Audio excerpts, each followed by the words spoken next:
నమస్తే, welcome to Suman TV. నేను విష్ణు. ప్రస్తుతం మనతో పాటు certified wealth manager Revanth Chalamala ఉన్నారు. వారితో మాట్లాడదాం. నమస్తే రేవంత్. నమస్తే అండి.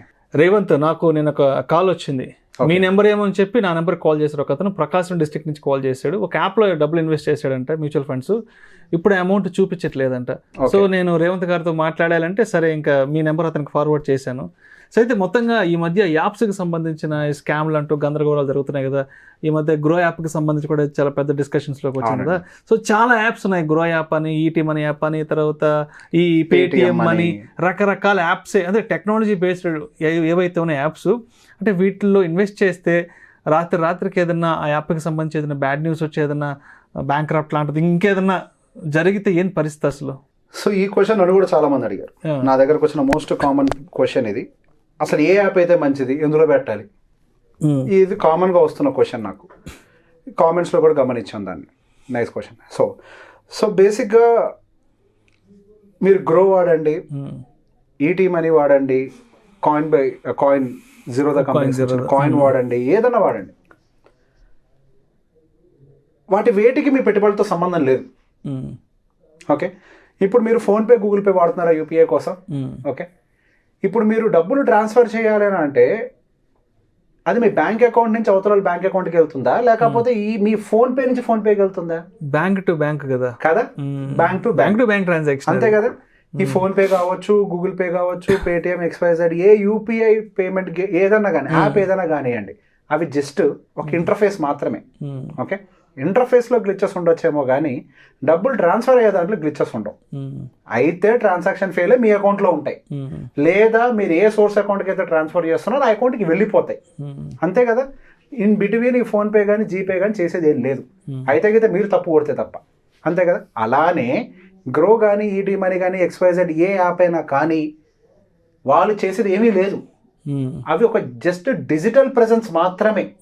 మీకు ఆ మ్యూచువల్ ఫండ్స్ అన్ని చూపించడానికి, వాటి యొక్క రేటింగ్స్ చూపించడానికి, వాటిలో ఉన్న ఫ్యాక్ట్ షీట్స్ చూపించడానికి, మీరు కొనడానికి, అమ్మటానికి. సో మీరు ₹1 కొన్న తర్వాత ఆ డబ్బులు అనేవి త్రూ BSEO, NSEO క్లియరెన్స్ చేసుకొని డైరెక్ట్గా ఏఎంసీకి వెళ్ళిపోతాయి. మధ్యలో ఏ గ్రోకో, ఈటీ మనీకో పోవు. మధ్యలో వీళ్ళ అకౌంట్స్కి డబ్బులు ట్రాన్స్ఫర్ కావు. సో ఏ డబ్బులైనా కానీ ఒకసారి వాటికి వెళ్ళి ఏఎంసీలో పడ్డ తర్వాత అవి మీ పాన్ కార్డ్ తోటి లింక్ అయిపోయి ఉంటాయి. సో అనుకుంటాం ఇప్పుడు నేను గ్రో నుంచి కొన్నా, గ్రో నుంచి అమ్మాలా అని. గ్రో మూతపడిపోయినా, ఈటీ మనీ మూతపడిపోయినా, లేదా నేను ఇచ్చే నా యాప్స్ ఉంటాయి నా కస్టమర్స్, అది మూతపడిపోయినా దేనికి సంబంధం లేదు. ఓకే, ఎందుకు? ఇక్కడ మీ ఇన్వెస్ట్మెంట్స్ అని దేనితో లింక్ అయి ఉంటాయని అంటే మీ పాన్ కార్డ్ తోటి లింక్ అయి ఉంటాయి. మీరు వెరిఫికేషన్ చేసేటప్పుడు Aadhaar based verification, KYC, pan based verification చేసుకుంటారు. అది కేవైసీ అయితేనే అసలు మీకు మ్యూచువల్ ఫండ్ అకౌంట్ ఓపెన్ అవుతుంది. ఓకే, సో బేసిక్ ఇక్కడ ప్రాసెస్ ఎలా ఉంటుంది అని అంటే మనకి 2 రిజిస్ట్రార్లు ఉంటాయి. ఒకటి క్యామ్స్, ఇంకొకటి కార్వి, కేఫిన్టెక్ అంటాం. ఇందులో ఒక 20 EMCలు ఉంటాయి, ఇందులో ఒక 20 EMCలు ఉంటాయి. సో మనం జరిపేటువంటి ట్రాన్సాక్షన్స్ అన్ని ఈ రిజిస్ట్రార్స్ దగ్గర రిజిస్టర్ అయి ఉంటాయి. ఏమేమి కొన్నాం, ఏమేమి అమ్మాం అనేది. సో బేసిక్గా ఈ రెండింటికి కలిపి మనకు ఒక యాప్ ఉంది, MF Central అని. అదే వెబ్సైట్ అయితే mfcentral.com అని. ఓకే, ఈ కేఫిన్టెక్ 2 రిజిస్ట్రార్లు కలిసి ఇప్పుడు మనం భూమి కొని అమ్ముతాం. భూమి కొని అమ్మినప్పుడు రికార్డ్స్ ఎక్కడ ఉంటాయి? మన రిజిస్టర్ ఆఫీస్ లో ఉంటాయి, రెవెన్యూ ఆఫీస్ రిజిస్టర్ ఉంటాయి కదా. అలానే ఆ డేటా అంతా కూడా రిజిస్ట్రార్స్ దగ్గర ఉంటాయి, మన దగ్గర కూడా. సో వీళ్ళిద్దరి డేటా కంబైన్డ్ గా మనకి MF Central అనేది ఒక వెబ్సైట్ క్రియేట్ చేసింది. మీరు కావాలంటే గ్రో నుంచి పెట్టండి, నా యాప్ నుంచి పెట్టండి, ఈటీ మనీ నుంచి ఎక్కడి నుంచైనా పెట్టండి. సహజంగా మీరు ఏ యాప్ నుంచి పెడితే అదే కనిపిస్తుంటది కదా. మొత్తం కలిపి MF Centralలోకి వెళ్ళి మీ పాన్ కార్డ్తో లాగిన్ అయితే అసలు ఏమేమి ట్రాన్సాక్షన్ జరిగింది మొత్తం చూపించేస్తుంది. ఓకే, అసలు మీకు ఏమేమి ఇన్వెస్ట్మెంట్స్ ఉన్నాయి మొత్తం చూపించేస్తుంది. దాని మీద ఇంకొక ఎపిసోడ్ ఒకసారి మీ ల్యాప్టాప్ ద్వారా దాన్ని ఎలా వాడాలో కూడా MF Central ఎలా వాడాలో కూడా చేద్దాం. సో బేసిక్ ఈ మ్యూచువల్ ఫండ్ ఇండస్ట్రీ అనేది చాలా ట్రాన్స్పరెంట్. ఓకే, యాప్స్ తోటి దేనితోటి సంబంధం లేదు. డబ్బులు అనేవి డైరెక్ట్ గా ఏఎంసీలో ఉంటాయి కానీ ఇంకెక్కడ ఉండవు. 2, మీరు ఒకవేళ అది కూడా కష్టంగా ఉంది అని అనుకుంటే మీరు ఎందులో పెట్టారో మీకు తెలుసు కదా, ఆదిత్య బిర్లానో, కొటాకో. మీరు ఏఎంసీకి ఫోన్ చేసి మీ పాన్ కార్డ్ నెంబర్ చెప్పినా మీ ఎగ్జిస్టింగ్ యూనిట్స్ ఎన్ని ఉన్నాయి, దాని యొక్క విలువ ఎంత అనేది కూడా వాళ్ళ యాప్స్లో కనిపిస్తుంది. వాళ్ళ యాప్ సపరేట్గా ఇన్స్టాల్ చేసినా కనిపిస్తుంది. మీరు ఎందులో అయినా కొనండి, మీరు ఐఎంసీ యాప్లోకి వెళ్తే కనిపిస్తుంది, MF Centralలో కనిపిస్తుంది. సో ఇక్కడ యాప్ తోటి సంబంధమే లేదు అసలు.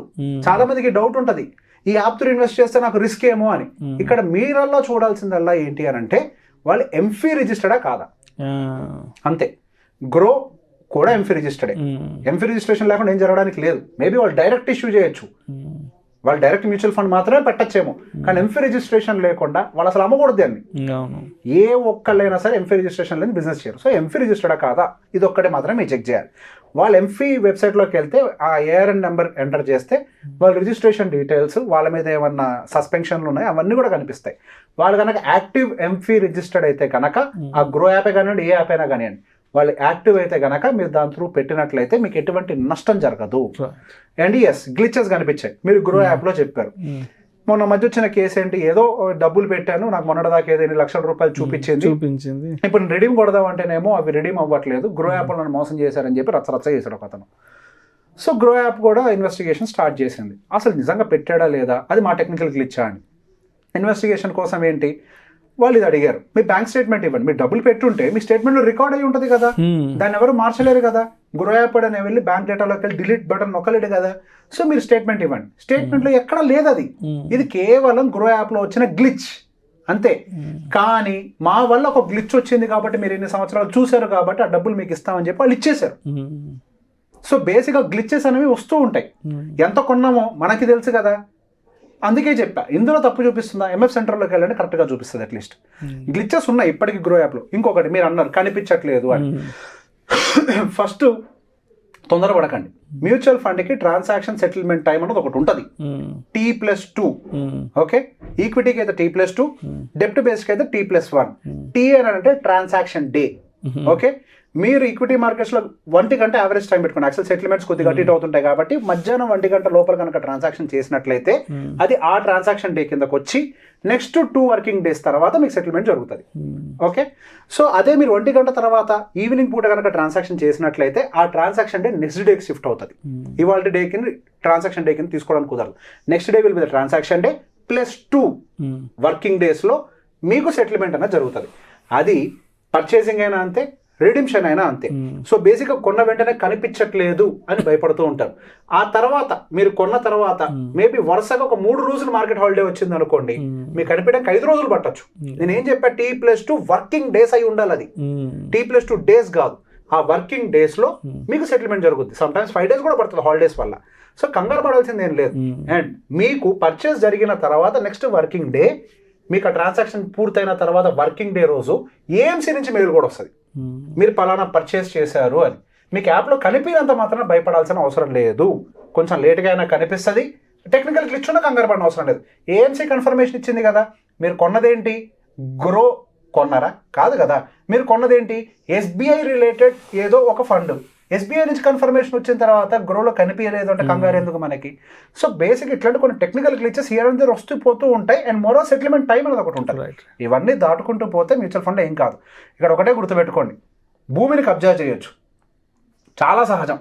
బంగారాన్ని దొంగతనం చేయొచ్చు, చాలా సహజం. మన ఎఫ్డీ వేసిన తర్వాత బ్యాంకు దివాలా తీయొచ్చు, చాలా సహజం. మ్యూచువల్ ఫండ్లో రూపాయి పెట్టిన తర్వాత నా దాంట్లో యూనిట్స్ మాయమయ్యాయి అనే ఒక జెన్యూన్ కంప్లైంట్ నాకు చూపించండి. రైట్, అది అసంభవం. ఇక్కడ దొంగతనం ఇప్పటిదాకా జరగంది, జరుగుద్దా అంటే టెక్నాలజీ ఎడమరుద్దో నాకు తెలియదు, కానీ ఇప్పటికైతే దొంగతనం జరగంది ఏదైనా ఉంది అని అంటే అది మ్యూచువల్ ఫండ్ యూనిటే. ప్రేక్షకులకు మనవి, మీకు కూడా మీ ఇన్వెస్ట్మెంట్స్కి సంబంధించి, పొదుపుకు సంబంధించో లేకపోతే సేవింగ్స్కి సంబంధించి ఏదైనా సరే మీ ఫైనాన్షియల్ మార్కెట్స్కి సంబంధించి మీకు ఏదైనా డౌట్స్ ఉంటే ఈ కింద స్క్రోల్ అవుతున్న నెంబర్కి మీరు తెలుగులో క్లియర్గా టైప్ చేసి మీ సందేహాన్ని కనుక మీరు టైప్ చేసి కింద నెంబర్కి వాట్సాప్ కనుక పంపిస్తే మీ ప్రశ్నలకు మేము వీడియోస్ ద్వారా సమాధానాలు మీకు అందజేస్తాము. దయచేసి ప్రేక్షకులు గమనించగలరు. రైట్ రేవంత్, మీరు కూడా ఒక్కసారి ప్రేక్షకులతో మాట్లాడచ్చు. సో సార్ చెప్పినట్టుగా మాకు ప్రతిరోజు దాదాపుగా యావరేజ్గా 30 to 50 కాల్స్ వస్తూ ఉంటాయి. ప్రతిరోజు అంతమందితో యావరేజ్గా ఒక్కొక్క డౌట్ అరగంట సేపు మినిమం ఎక్స్ప్లెనేషన్ ఉంటుంది వాళ్ళ కండిషన్కు తగ్గట్టుగా. అంతసేపు మాట్లాడుతూ ఉంటే నాకు 24 గంటల సమయం కూడా సరిపోదు. మీ ఉద్యోగం మీరు చేసుకోవాలి, మా సంపాదన మనం కూడా చూసుకోవాలి కాబట్టి మా పనులు మాకుంటూ ఉంటాయి. సో అది ప్రాక్టికల్ గా సాధ్యమయ్యేది కాదు. సో చాలా మంది ఫీల్ అవుతున్నారు మా డౌట్ క్లారిఫై అవ్వట్లేదు అని. సో మీ డౌట్స్ ని ఏదైనా ఉంటే మీరు పెట్టండి, అది కొంచెం జెన్యూన్ డౌట్ ఎక్స్ప్లెయిన్ చేసే ఇది ఉంది అని పొటెన్షియాలిటీ ఉంటే నేను డెఫినెట్ గా దాన్ని ఇట్లా ఒక వీడియో రూపంలో నేను ఎక్స్ప్లెనేషన్ ఇచ్చి డౌట్స్ క్లియర్ చేసే ప్రయత్నం అయితే చేస్తాం. Right, thank you so much. Thank you అండి.